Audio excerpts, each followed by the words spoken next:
AIUDF প্ৰধান মৌলানা বদৰুদ্দিনৰ মহানুভৱতা। নমস্কাৰ, R news India 24 লৈ মই সংগীতাই আটাইকে স্বাগতম জনাইছো।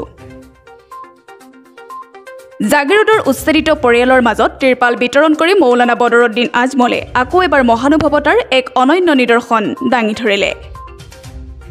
জমিয়ত উমালা হিন্দৰ অসম ৰাজ্যিক সভাপতি তথা ধুবুৰী লোকসভাৰ প্ৰাক্তন সাংসদ মৌলানা বদৰুদ্দিন আজমলৰ নিৰ্দেশত ঢিঙৰ বিধায়ক আমিনুল ইছলামে 500 উচ্ছেদিত পৰিয়ালৰ মাজত তিৰপাল বিতৰণ কৰে। উল্লেখ্য যে যোৱা 24 জুনত জাগিৰোডস্থিত নখোলা গ্ৰাণ্ড শিলভাঙা অঞ্চলত জিলা প্ৰশাসনৰ দ্বাৰা ৰেলৱে ভূমিত অবৈধভাৱে বসবাস কৰা হাজাৰ হাজাৰ গৰাখহনীয়া লোকক উচ্ছেদ কৰা হয়। উক্ত অঞ্চলত যুগ যুগ ধৰি বসবাস কৰা ভূমিহীন লোকসকলক এই বৰষুণৰ বতৰত উচ্ছেদ কৰা কাৰ্যত ৰাজ্য চৰকাৰে মানৱতা ভুলুণ্ঠিত কৰাৰ অভিযোগ উঠিছে। গৰাখহনীয়াত আক্ৰান্ত হৈ এইসকল অসহায় আৰু দুৰ্ভগীয়া লোকসকলে সময় বিচাৰিছিল যদিও চৰকাৰখনে সময় দিয়াটো দূৰৰে কথা, এই বতাহ বৰষুণৰ বতৰত অতি খৰখেদাকৈ অমানৱীয় উচ্ছেদ অভিযান চলায়।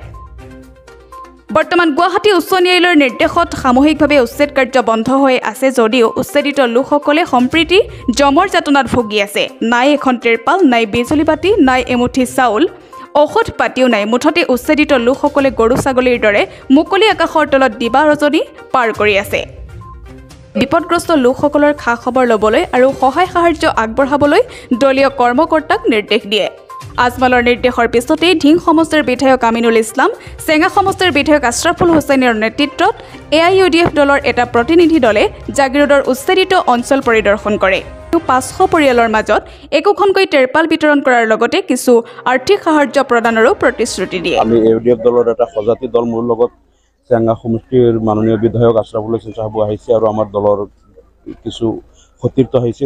ৰেল লাইনটো ইয়াৰ পৰা প্ৰায় 1 কিলোমিটাৰ আঁতৰি দি গৈছে আৰু ইয়াতে যেতিয়া কুৱেৰী পাথৰৰ কুৱেৰী আছিল, কুৱেৰীৰ মাল নিবলৈ ইয়াতে এটা ৰেলৱে লাইন এক্সটেণ্ড কৰা হৈছিল ইয়াৰ পৰা মেইন লাইনৰ নিয়াৰ কাৰণে। এতিয়া বহুত দিন আগৰ পৰা কুৱেৰীও বন্ধ হ'ল, ইয়াত ৰেলৰ কোনো চলাচলো নাই। এইটো ৰেল লাইনৰ এটা পৰিত্যক্ত ভূমি আৰু ইয়াত আমি যি দেখা পালোঁ 57 বছৰ, 60 বছৰ, 62 বছৰ পূৰ্বৰ পৰা ইয়াত বসবাস কৰা আমি বহু বৃদ্ধ লোক পাইছোঁ যিসকলৰ জন্ম ইয়াত, তেখেতসকলৰ 57, 60, 62 বছৰ বয়স।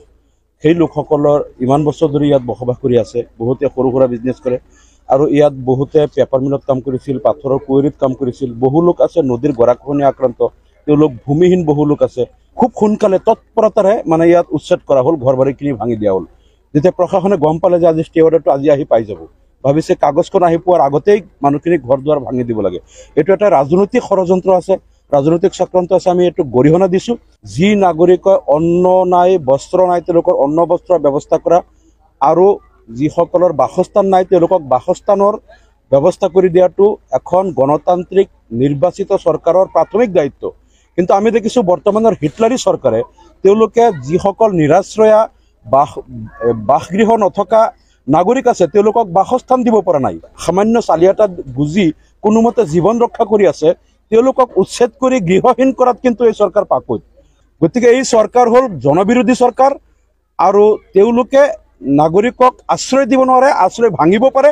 চৰকাৰৰ এই হিটলাৰী নীতিৰ আমি বিৰোধিতা কৰিছোঁ আৰু চৰকাৰে অতি সোনকালে এই লোকসকলক সংস্থাপন দিয়ক। জাগিৰোডৰ পৰা জুলহাছ আলী আহমেদৰ প্ৰতিবেদন, আৰ নিউজ ইণ্ডিয়া 24।